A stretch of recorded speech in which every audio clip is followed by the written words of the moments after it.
Hello, my friends. Zanta Claus here on my own doing a review of Star Trek Discovery Season 4, Episode 5, The Examples. Okay, hey Wagyu, how you doing, my friend? Good to see you, ma'am. Now, I have taken a lot of notes. Let me just grab my notes because I've got notes everywhere. Oh, thank you, thank you. I hope you've been a good little boy. Oh, I really do. I really do, my friend. Now, let me just get to my notes.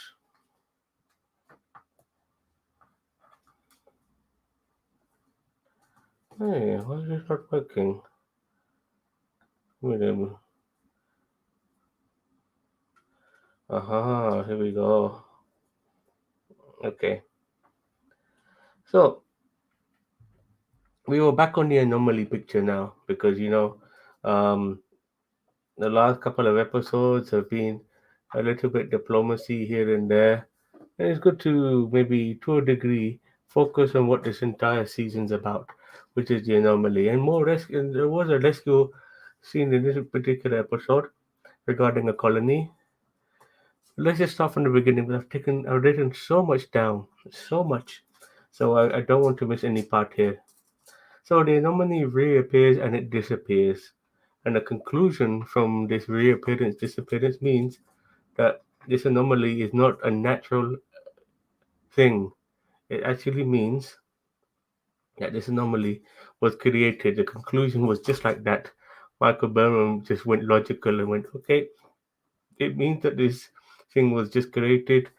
We have a moment with Admiral Vance, and they were talking about all the considerations that they had regarding the anomaly. They even considered the Q or continuum, but the Q have not been. How do I say? They have nobody seen or heard from the Q in 600 years. Now that was a nice little throwback towards the Q, and I would wonder if maybe we might see the Q. Maybe not necessarily John Delancey, but definitely a Q member in future episodes.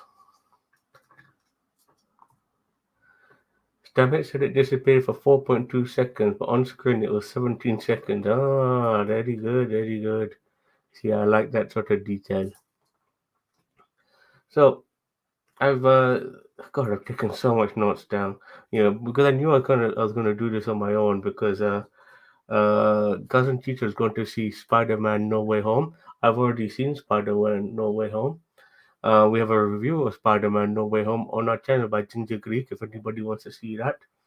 But today we're talking about discovery. So I'm going solo today. So a mining colony is under threat from an anomaly and a rescue mission to save the thousands of people. Now I've got 45 lines and notes, so no, very good, very good. Now Burnham leads the rescue with Book, and she also has the help of Commander Reese, who feels obligated to help because of a similar circumstance back on Earth. Now Saru, he stays on the Disco to command the ship, and we quickly, through a, a teleport view screen, we see the leader of the colony, a magistrate, and so that everybody is ready to beam up. But through their scan, they find out that 5 or 6 people are still not ready to beam up, but they're still somewhere deep in the planet. And the magistrate says that those people are prisoners. Now, Starfleet being Starfleet, they have a nobody gets left behind policy. And the magistrate says, well, look, we're leaving them behind because of their treachery, but nevertheless, Starfleet are got to do what a Starfleet are got to do. Now, we follow Book and Mike and Reese as they do the rescue. Reese is somewhere else, and I have to be honest with you. I was hoping, yeah, well, you see, this is the thing regarding Reese. I was hoping they would do a little bit more with him in this episode, but he was there to help, and then just like that, he's gone. He's gone. Like what was the point? What was the point of having Reese in this episode if we're really not going to use him? He should have been there doing the pew pews with Book and Mike. That would have been better.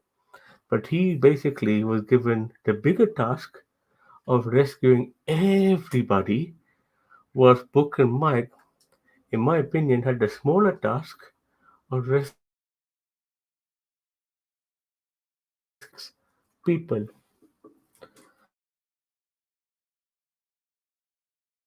Um,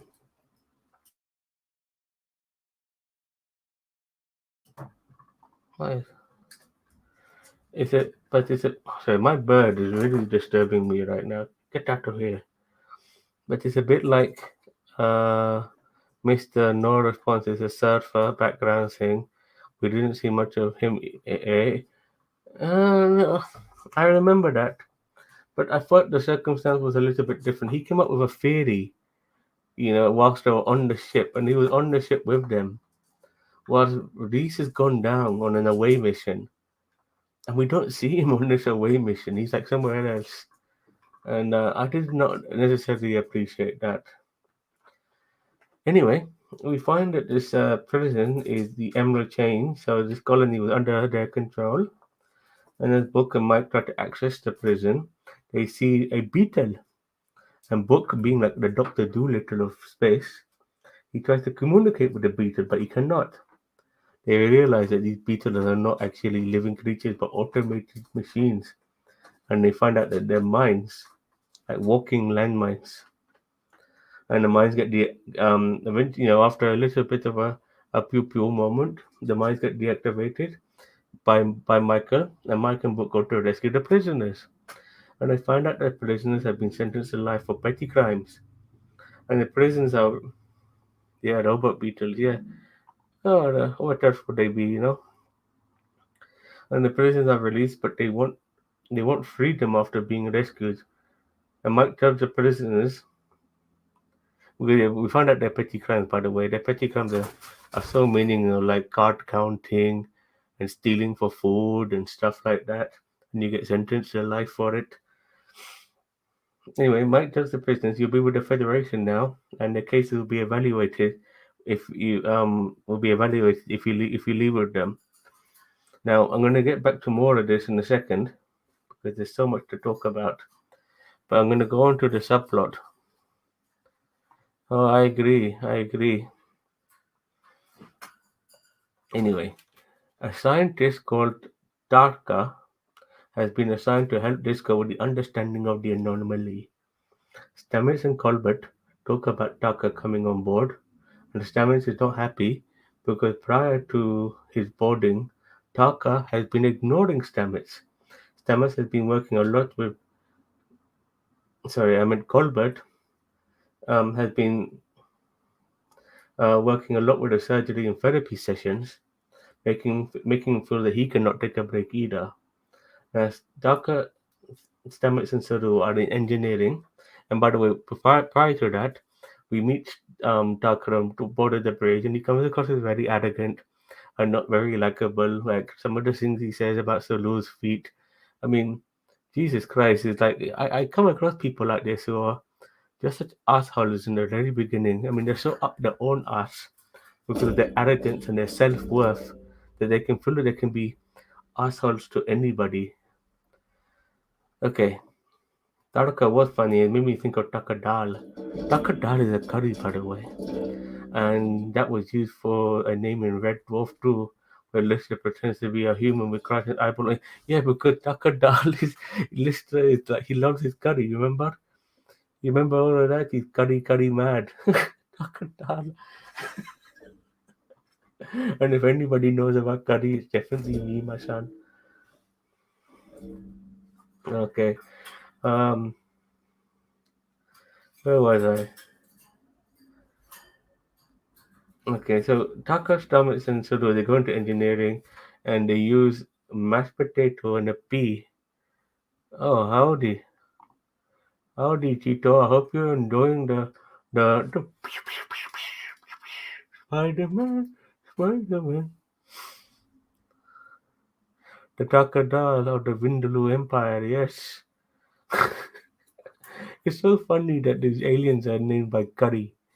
I very much appreciate that. Nevertheless, Taka, sorry, Taka uses mashed potato and a pea to basically show that the control of the anomaly is in the center, and he believed that it's been brought through via a wormhole from maybe an alternative dimension, which is an interesting theory. But Tucker also wants to create a mini anomaly on the ship, which is highly dangerous.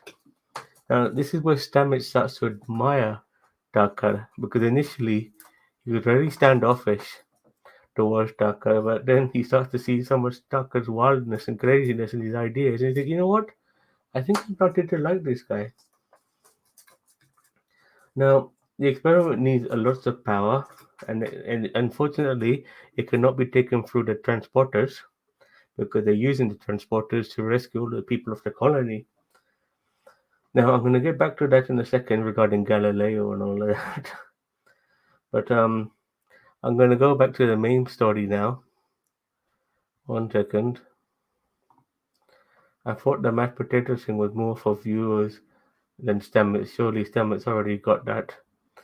I guess. Yes, it was for viewers. I think maybe for Sadur as well. Now, the lead prisoner of the people in the colony is called Felix, and he shows, after being released from their prison, he shows Michael an orb, saying it's a diary and history of a particular family, and Felix needs to give it back to its owner. Excuse me. And our containment field stops the rescue, so Mike and Book has to. Uh, God, I've written so much, I'm getting lost in the mix. Have to blow up the doors, which is now containing them inside the prison, and they use the beetles to blow up the doors. You know what? I'm getting really disturbed by my bloody bird. Hey, come here, come here. You, you're distracting me too much. You're distracting me too much, you naughty girl. Why are you such a naughty girl, huh? I'm trying to do some work here, and you're sitting on me, and you're fucking. God damn it! She's shitting on me now. That's that's the response I get from her, huh? God damn it! Trying to do some work here. Okay, I'm gonna have to put you in the cage. Come here. I'll put you in the cage. Now behave. I'll let you out soon. Okay. So yes, they use the beetles to blow up the door, and then Felix stays behind after all of his prisoner friends gets beamed off, and he wants to remain on the planet to pay for the crime because he's confessed for taking a life. Now, Wagyu Wolfie said here, they forgot that they can pull infinite amounts of power out of the mushroom network with with time. That's how they created their time hole in the future. Even I forgot this. Yes, of course they forgot this. And by the way, it's good to see is it Nagara back? She was good in this episode, but I can see that to a degree the cancer's kind of taken hold of her a little bit. But even though she's got that really good deadpan sort of sarcasm about her character, she looked a bit drained. But dangerous to piss about with that experiment when the transporter's going down. Could kill people. Why not wait a few hours and then do it? But they couldn't wait, could they? Because the anomaly was pushing the colony or the sun into the colony or the colony into the sun. So they had no time to wait. Okay. Now, because Felix wants to atone for his crime, he decides to stay behind. Now, Book wants to rescue him, and Mike wants to rescue Felix too, but he will not force him to leave if he doesn't want to. And eventually, Mike and Book has to beam off the planet of the colony because the window is closing, and they won't be able to beam off if they stay too long. Now, Mike gives Felix a communicator. Yep, Mike gives Felix a communicator, and they use that to communicate to each other once Book and Mike get back onto the Discovery. That's a good point. I didn't think it could be pulling the sun into the colony. Was weird how it seemed to be pushing this time. Yes, I know what you mean. So, prior to the demise of Felix, we find out that the man he killed was somebody who actually helped him. This was a long time ago, like 30 years ago, when Felix was a younger man, and this person sheltered him, but Felix still robbed from him. And robbing from him, he ended up killing him. And this man also had a child as well, so the kid was left fatherless. He stole an orb. Now, amongst this particular alien species, this orb holds like a family history. And so, this young girl, who was just a baby at the time, she had no idea about her family because all the information was held by Felix. Now, he mentions just before the communication ends, he mentions the family's name and it's called Doctrita.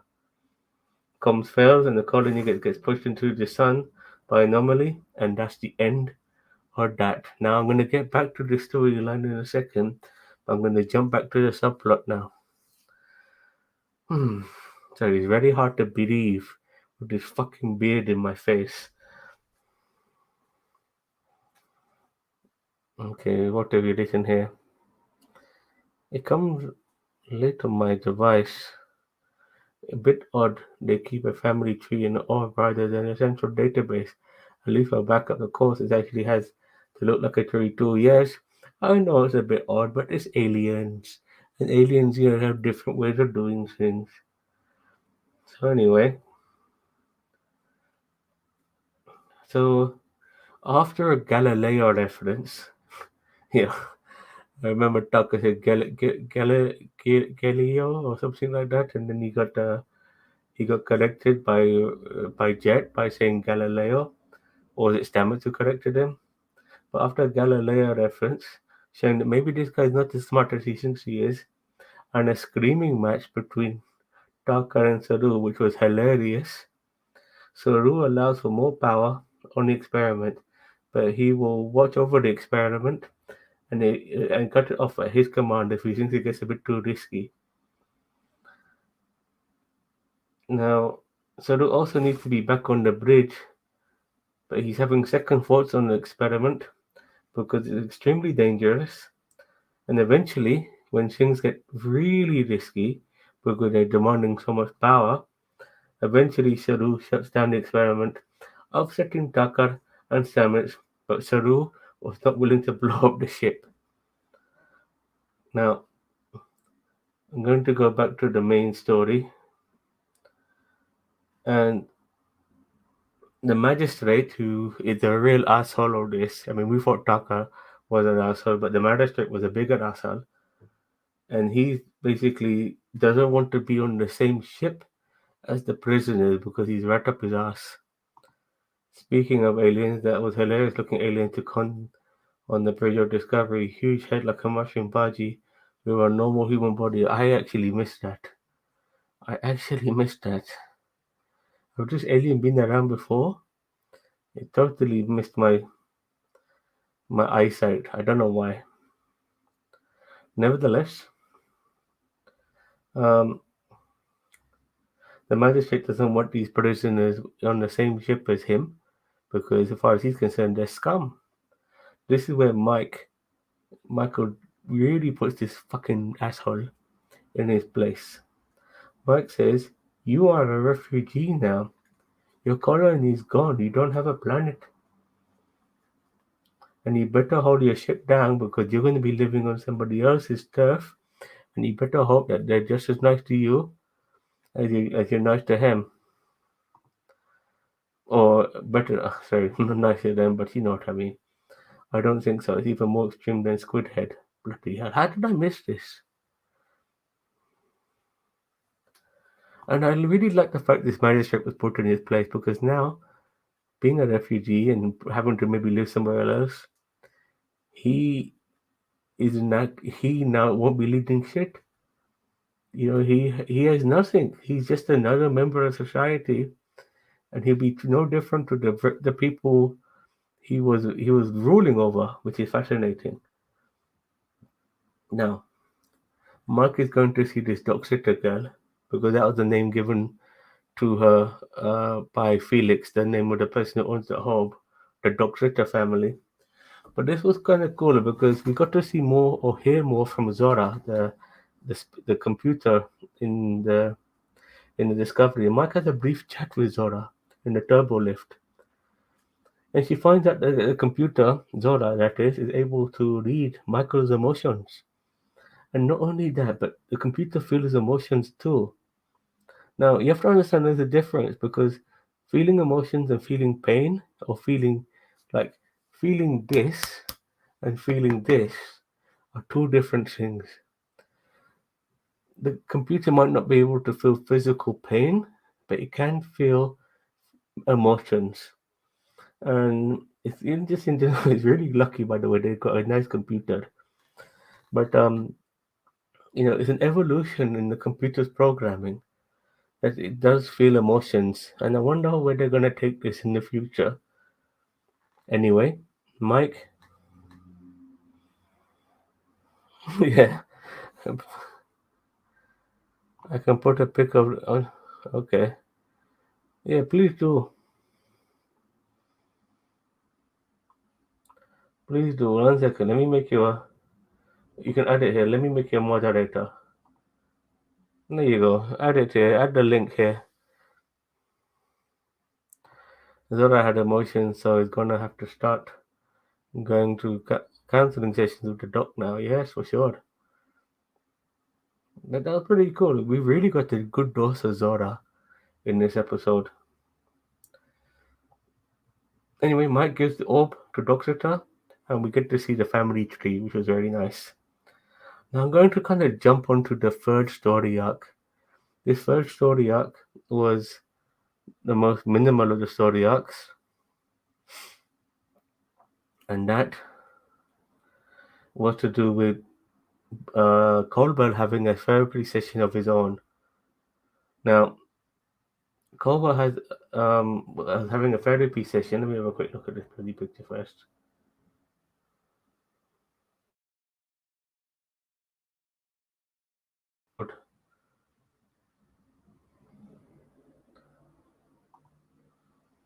Oh God, the guy looks like he has a tumor for a head. Oh God, that is the most bizarre thing. It really looks like a tumor. Okay, thank you for sharing me. What the fuck is that? Alright, let's continue, shall we? Um, Kohlberg is having a therapy session of his own with Kovac. Kohlberg's issue is he thinks he's lying to the people he's counseling regarding the anomaly because Kohlberg is telling people it's going to be okay, it's going to be fine. Now, Kovac thinks that Kohlberg's anxiety is related to coming back from the dead. Kovac tells Kovac, you don't need to feel you have to save everyone because you think you cheated death. He gets advised by Kovac to have some rest because eventually, if he doesn't rest, he'll break down and fuck up and fail the people around him. And it's amazing how getting rest seems to be the cure for so many things. Get some fucking rest. Caldwell, don't work so bloody hard. You got two jobs now. You're bloody the chief surgeon and you're the chief fucking counselor. Chill the fuck out. I like that. I like the way Covert did that as well in his deadpan style. I love David Cronenberg. I love David Cronenberg. What a man that he is. And at the end of the day, after a hard day's work, Stamets and Colbert talk about their day. Stamets talks of his admiration for Tucker and how similar they are, and Colbert tells Stamets he needs to relax more. And that was a nice little moment. Yeah, I felt the Jesus reference too. He was worried that he was Jesus or something. That he chose the weird G-Man from Half-Life that he knows nothing about aside from watching sessions with Space Hitler where she blinks at size scenes. Sorry, I can't say that word. The G-Man is Kovac, also known as David Cronenberg, a fantastic movie director. He's been in a couple of films as well. He does do the acting luck as well. If you've ever seen the movie Nightbreed, he also plays, funny enough, a psychologist in that movie. but he's one of those crazy psychologists who happens to be a serial killer.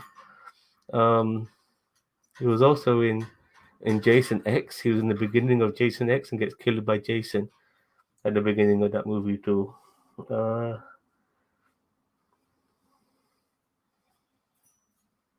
oh yes, yes. I remember. Space Hitler is Giorgio.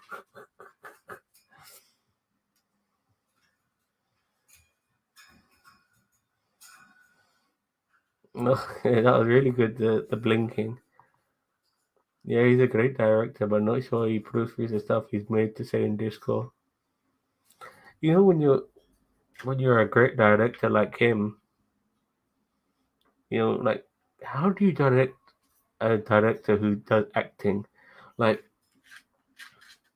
Leonard Nimoy is a director, and he had J.J. Abrams direct him. Richard Attenborough is a director. He had Steven Spielberg direct him in uh, in Jurassic Park. So yeah, I would just made me think a little bit about that. But nevertheless,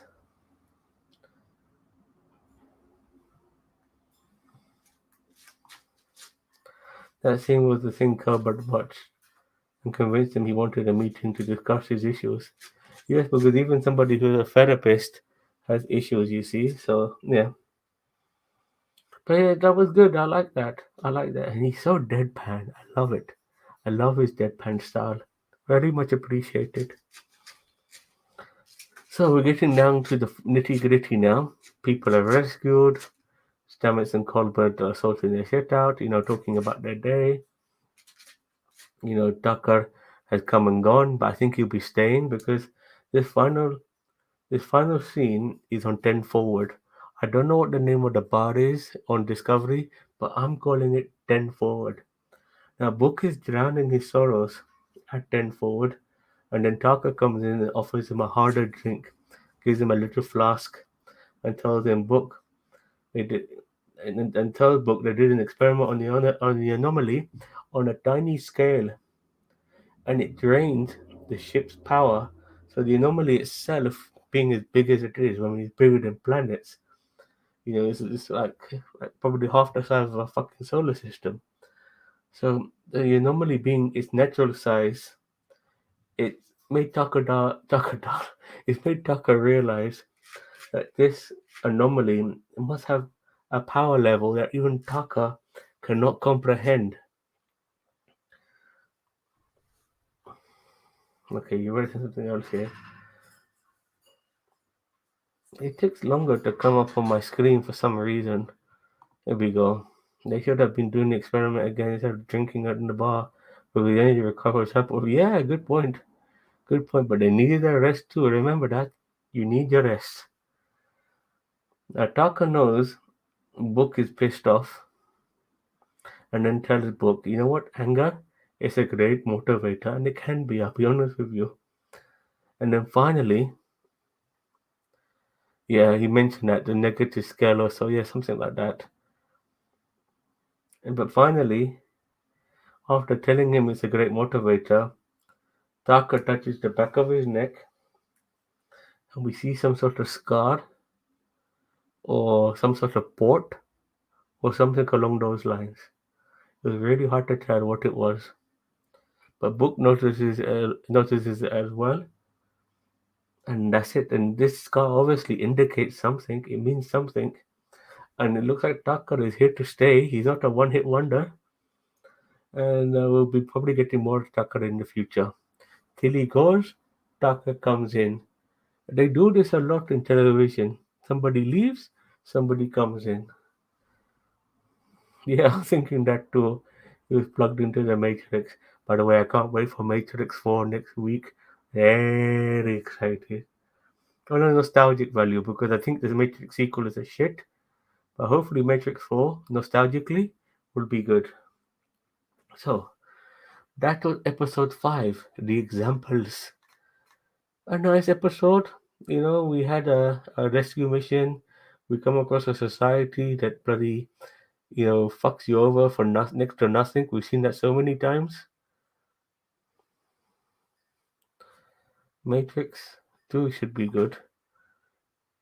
No, Matrix 2 and 3 are shit. I'm really sorry, they're shit. Matrix Resurrections is Matrix 4. Yes, it's coming out next week. Matrix Resurrections.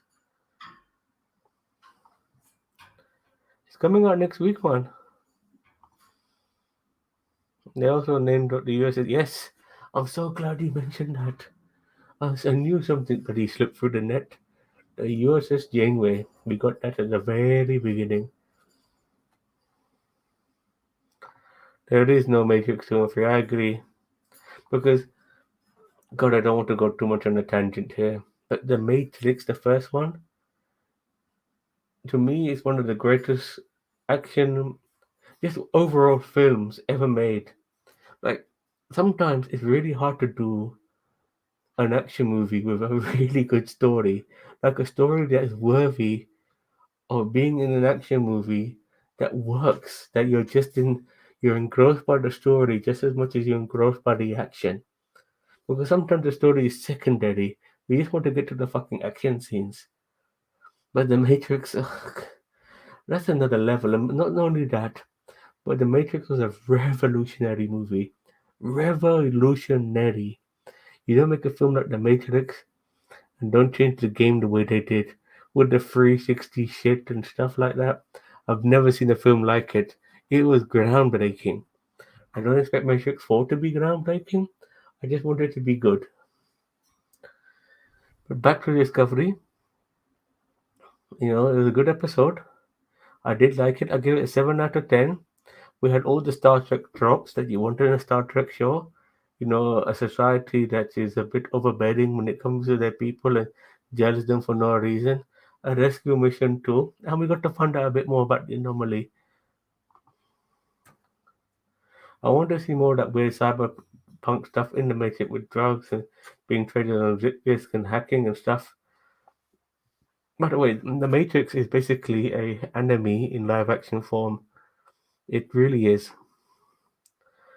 They picked the unknown species 10C for the intelligence behind the DMA, which is an odd name. Yes, I was wondering if people would have picked up on that and told me if there's a reference to anything else, or is that commonly known as an unknown species 10C?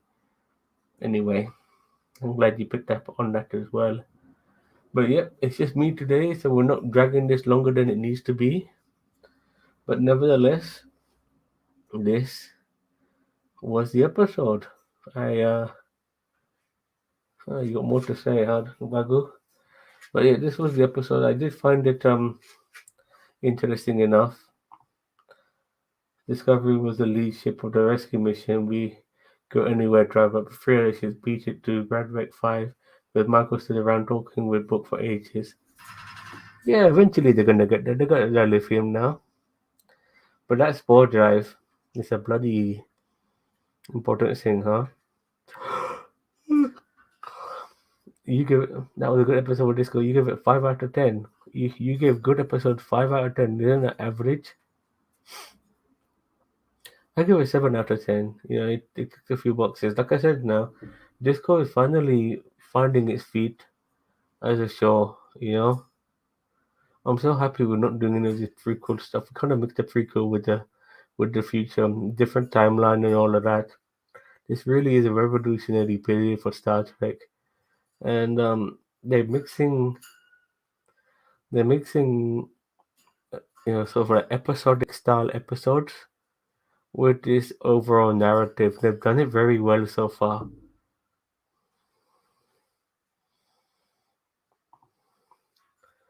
Nice to see the phases using continuous beam on the person as shield generator. Yes, I like that too.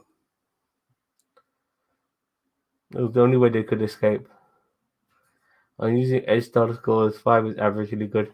By the way, that planet was Emerald Chain, which was probably why it run so harshly, because the Emerald Chain are bloody gangsters. And the security system was Emerald Chain too.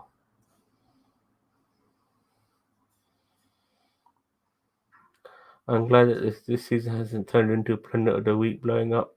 No, but this episode definitely was that. But yes, It hasn't turned into that, but I think we're going to be focusing more on the anomaly now and maybe a subplot regarding Tucker because there's more to him that meets the eye.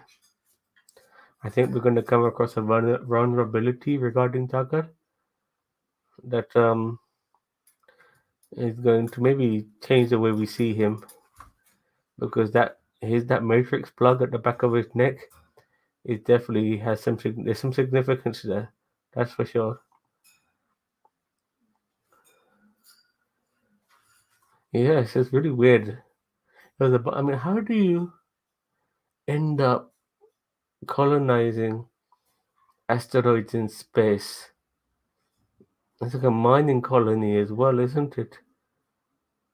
Like, how do you end up like that? You know, it's very bizarre, huh? I don't understand. They were, what's this? They have high-tech scanners. If they could get the schematics of the device generating normally in 4.2 seconds. Yeah.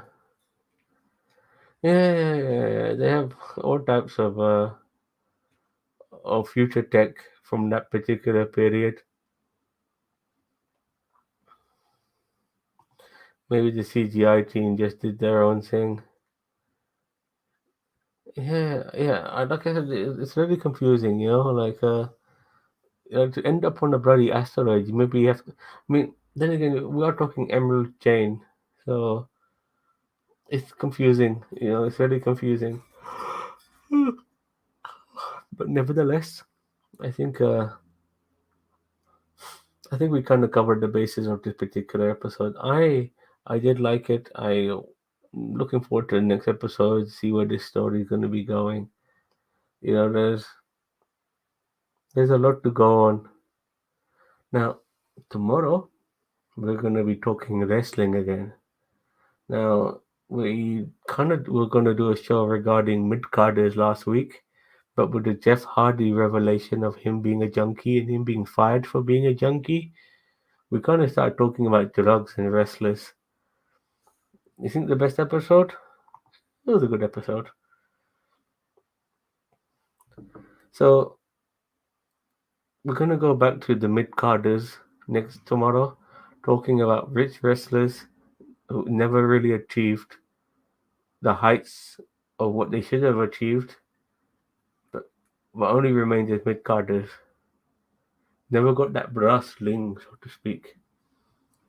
So if you guys like your wrestling, please join us for that.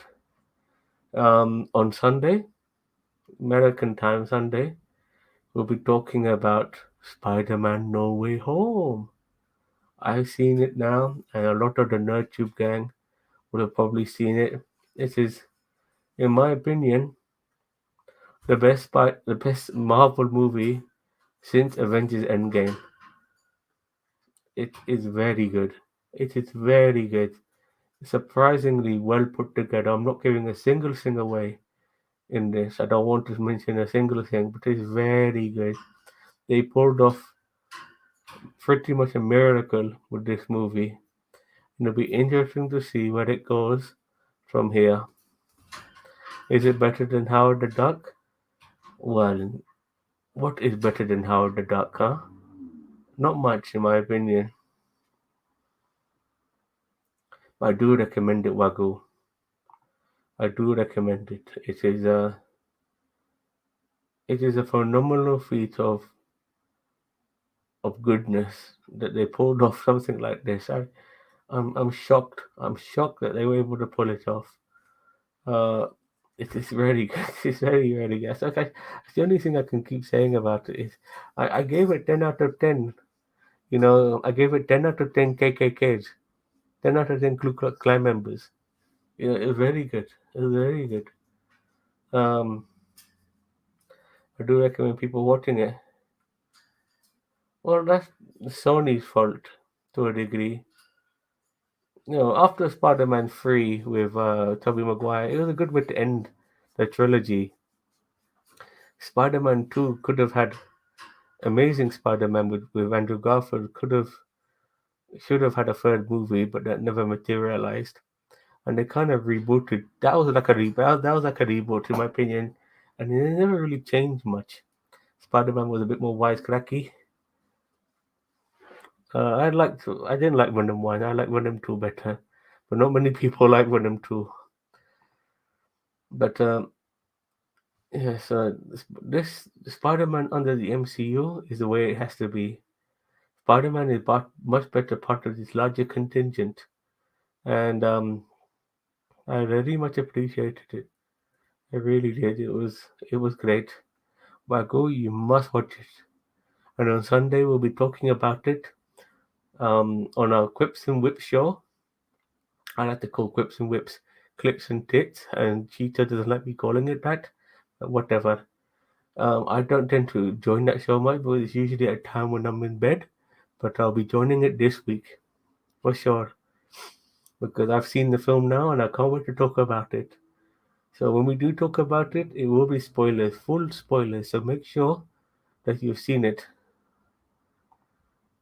For wrestling, first time I saw it was SummerSlam 89 with Hulk Hogan versus Zeus. Yes, that was the Macho Powers. That was the Mega Powers versus the Mega Force or the Mega Bucks.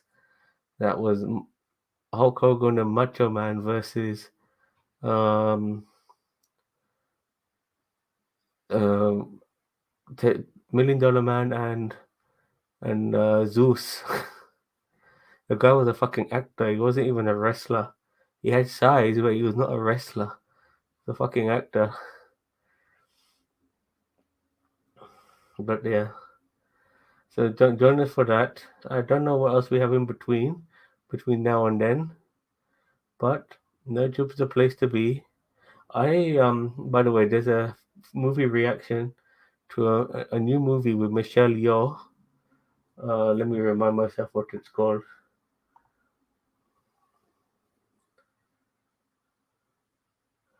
Oh yeah, Everything, Everywhere, All at Once. Check this out. I told, I saw the trailer for this and I fell in love with the trailer. It's got bloody short rounds from Temple of Doom in it. But I told Cousin Chito and Bossman to do a trailer reaction to this movie, to this trailer, because I knew that Cousin Cheetah would not like it, because Cousin Cheetah only likes cartoons and an MCU. She was great in Police Story 3. Who, Michelle Yeoh was in Police Story 3? I don't remember. But then again, it's been a long time since I've seen Police Story 3. Police Story 1 and 2 are the best police stories.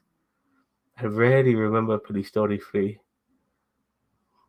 But yeah, Jackie Chan was in his prime then, in the 80s. Guy put his body on the line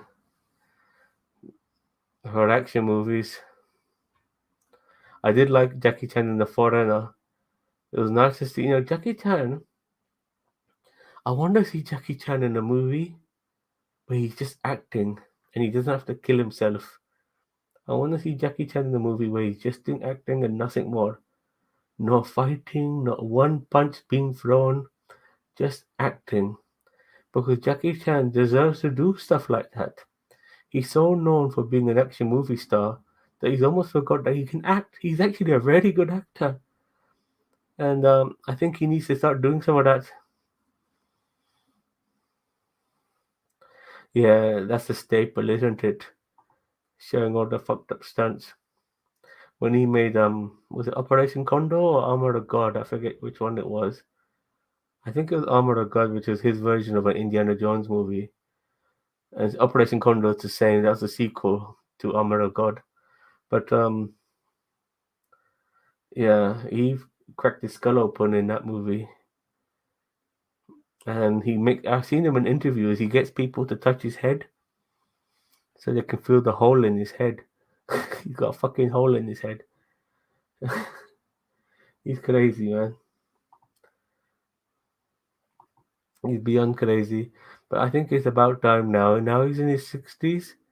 Just do some acting, Jackie. You don't need to do action all the time. You've done plenty. It's a bit like people keep wanting Sting to have one more match. The guy's in his fucking 60s. He doesn't need to have one more match. Same with bloody Jackie Chan. He doesn't need to do any more action scenes, action movies.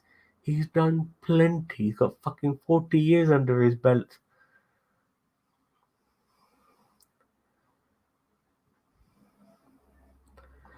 Maybe that's why I put to Tucker Dahl.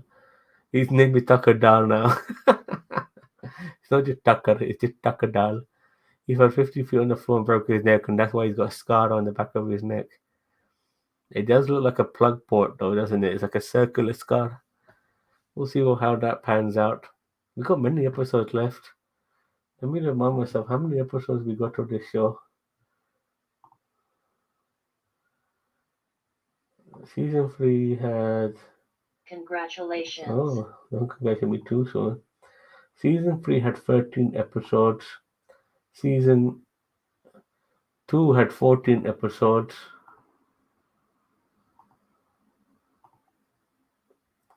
So one episode less each year. So season 1 had 15 episodes. Season 2 had 14. Season 3 had 13 episodes. I think season 4 might have 12 episodes if they keep going at this rate. If Eddie Murphy wasn't supposed to be the third twin in triplets, then Jackie Chan would be good in that film if it ever happens. What the hell? Sorry, I totally missed this. Eddie Murphy was uh, triplets? Are we talking about that movie with Schwarzenegger and Danny DeVito? I like the way. Oh yeah, yeah. Oh god, you know what? Some films don't need a sequel. I'm glad that film did not have a sequel. So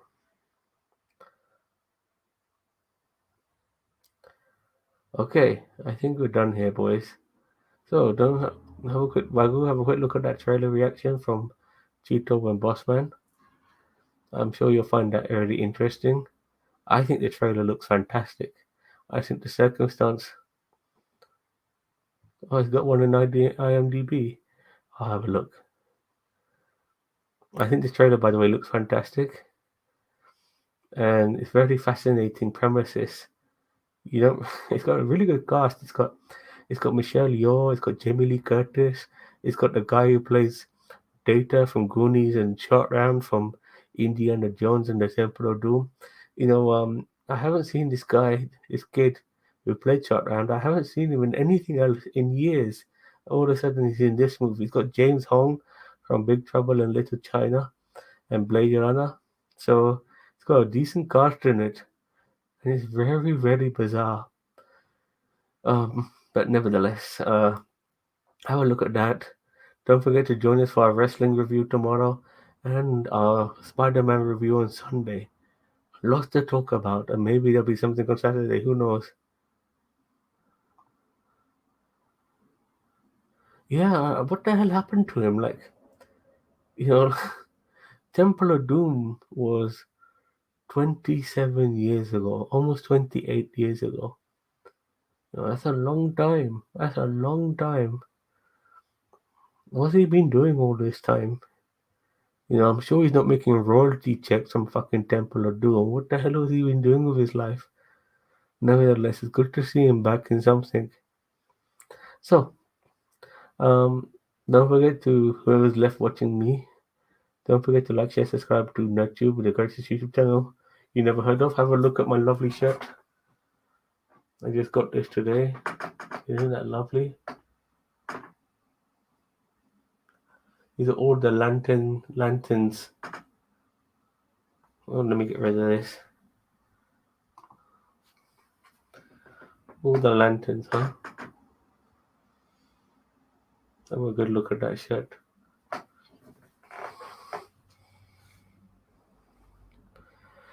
Yeah, thank you. Yeah, well, a lot of the actors from Goonies, it's hard to know what happened to them. Josh Brolin, obviously, being the most prominent one. Robert Davi and the guy who plays his brother, they've been around for a long time. The actor who played his brother was in Major League. He's been in Sopranos. He was in Bad Boys. He's been in a lot of films. Robert Davi was most famously, apart from Goonies, he was also in License to Kill as the bad guy Sanchez, I think. And Josh Brolin made a big career for himself as an actor.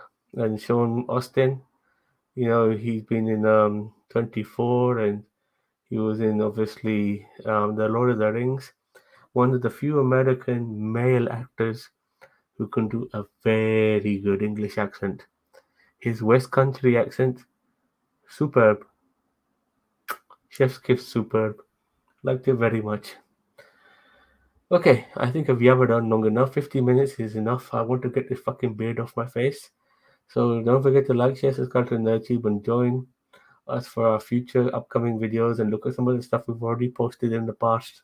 We are the greatest YouTube channel you never fucking heard of. We hope to see you guys later. Take care. Bye bye. Potatoes.